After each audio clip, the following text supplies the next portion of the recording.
আসসালামু আলাইকুম গাইস। আমরা এখন যাচ্ছি উজ্জ্বল ভাইয়ের ঘাস খেতে। দেখি উজ্জ্বল ভাই ঘাস ঘাস খেতে কি করতেছে। আমরা একটু উজ্জ্বল ভাইয়ের কাছে শুনবো কি করতেছে উজ্জ্বল ভাই। আসসালামু আলাইকুম ভাই। ওয়ালাইকুম আসসালাম। কি করেন? এই যে ভাই ঘাস কাটতেছি, ঘাস বাজারে নিয়ে যেতে হইবে। বাজারে ঘাস কেমন বিক্রি হইতেছে? বাজারে মোটামুটি ঘাস ভালোই বিক্রি হয়। আপনার মাসিক ইনকাম কত ঘাস বিক্রি করে?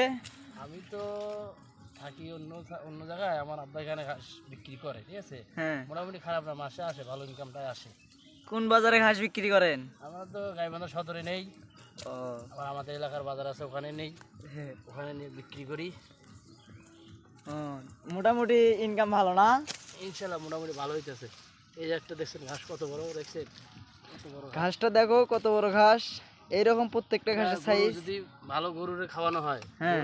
গরুর মনে করেন যে ইনশাল্লাহ যদি একটা মোটা খাওয়ানো হয়, আমরা মোটা তো বিক্রি করে 15 টাকা 20 টাকা, ঠিক আছে। হ্যাঁ। এক মোটা দিয়ে যদি গরুর ঘাস কাটতে খাওয়ান, হুম। এক মোটাতে 2 মোটাতে মনে করেন গরুর আর কিছু লাগবে না, ঘাস টাস অন্য কিছু লাগবে না, শুধু এই ঘাস খাওয়াবেন, দেখবেন ইনশাল্লাহ গরু ভালো মোটা তাজা হইবে। হ্যাঁ। এই ঘাসের মধ্যে পুষ্টি যথাযথ পরিমাণে আছে না? হ্যাঁ, ঘাস দেখে বোঝেন না আপনি, দেখেন এই যে ঘাস কত বড় ঘাস ঘাস, আমার হচ্ছে কত বড় বড় ঘাস। হ্যাঁ, ঘাসও মোটামুটি বড়। ঘাস আবার ওই যে ওইদিকেও আছে ঘাস, ওইদিকেও আছে, এইদিকেও আছে।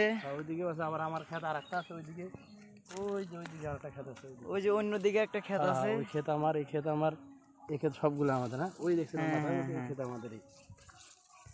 তাহলে মোটামুটি ইনকাম ভালো হয় না? হ্যাঁ ইনশাল্লাহ মোটামুটি ইনকাম ভালো হইতেছে, দোয়া করবেন আপনারা।